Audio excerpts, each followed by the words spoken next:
이 박종철이 운동권 학생이긴 했지만 연행됐던 이유는 피의자가 아니라 참고인으로 연행이 된 겁니다.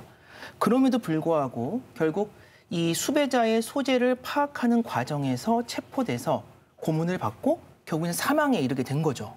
아니 왜 그렇지? 왜 참고인? 이 정도면은 뭐 굳이 이렇게 고문 당할 필요가 있나? 도대체 왜요? 맞아. 근데 그 사건 자체만 보면은 이 사건은 굉장히 우발적인 사고처럼 보일 수 있어요. 하지만 전후의 상황들을 이제 보게 된다면 이 사건에는 반드시 필연적인 배경이 존재한다라고 얘기할 수가 있습니다.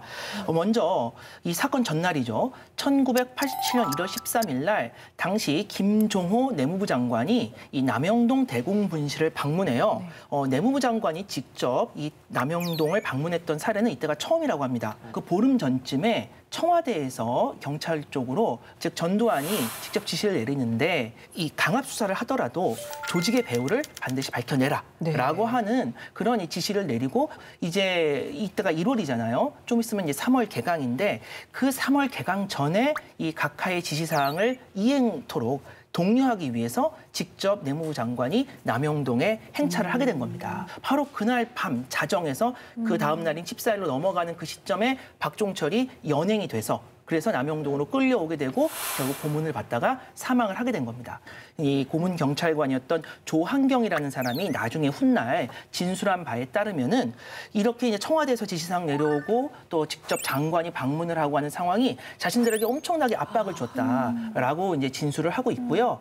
그리고 이제 이런 얘기까지 하더라고요. 아마 그때 박종철이 죽지 않았더라도 그런 분위기였다면은 누군가 분명히 다른 사람이 희생을 당했을 것이다. 이렇게 또 이야기를 했습니다. 그러니까 이미 그들의 막 조바심, 폭력성이 위험 단계에 다다른 거네요. 저도 필연이었다고 보는 것이 당시 전두환 정권은 굉장히 필사적이었습니다.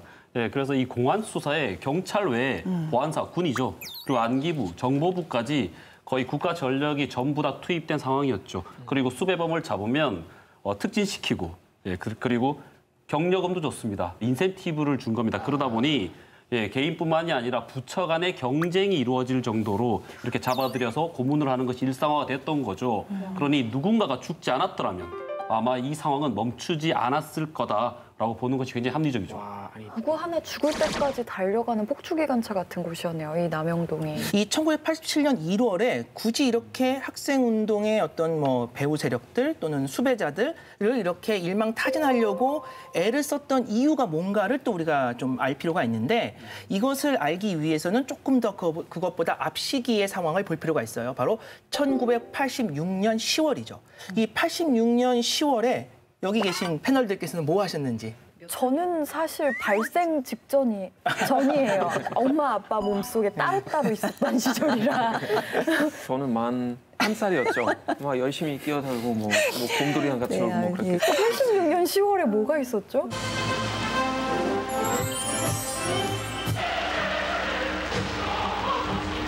본인은 서울에서 개최되는 제10회 아시아 경기 대회의 개회를 선언합니다.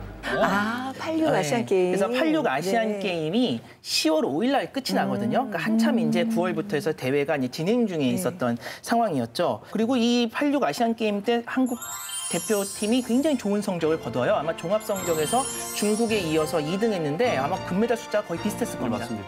그래서 그 국민들이 그때 굉장히 이 스포츠에 많이 열광하던 그런 시점이었죠. 그래서 당시 이제 이 민주화 운동 그 세력들의 상황을 보면은 거기에 뭐 야당도 있고 제야도 있고 또 학생 운동권도 있고 한데 좀 이 86년 상황은 좀 이렇게 서로 의견이 달라가지고 좀 분파가 이루어지고 분열되었던 그런 시점이에요. 그러나 이렇게 다양하고 분화된 상황 속에서도 거의 모든 세력이 하나의 공통된 분모를 가지고 있었는데 그게 바로 대통령 직선제 개헌이었습니다. 그러니까 이제 전두환 정권 입장에서는 이러한 그 민주화 운동, 특히 직선제 개헌 주장을 분쇄하기 위해서는 결국 어떤 강압적인 수단이 필요했고 여러 가지 이제 타이밍을 재다가 아시안 게임 이후에 이제 이러한 것들을 본격적으로 추진하기 시작하는 겁니다. 이 86년 10월부터 여러 가지 사건들이 발생을 하는 거죠. 그래서 1987년이 중요했던 거군요. 감독님은 1987년 제목 지으면서 혹시 뭐 이런 어떤 정치적인 상황들을 좀 고려하신 사실은 네. 원래 제목은 네. 보통 사람들이라는 제목이었어요. 아, 예. 그거는 다 보통 사람입니다. 네, 그것도 생각이 나고 또 우리 영화 바로 직전에 또 보통 사람이라는 영화가 또 제작이 되고 있다는 네, 생각 네. 얘기를 들어서 그 드라마도 유명한 게 예, 있고 그래서 네. 제목을 가지고 굉장히 고민을 많이 했죠. 많이 하다가 제일 잘 어울리는 거는 이 네 개의 숫자가 주는 우리한테 주는 맞아요. 어떤 기억 뭐 이런 것들을 느낄 수 있는 숫자로 가보자 해서 네. 1987이라고 이 제목을 지었습니다. 제목을 진짜 잘 바꾸신 것 같아요.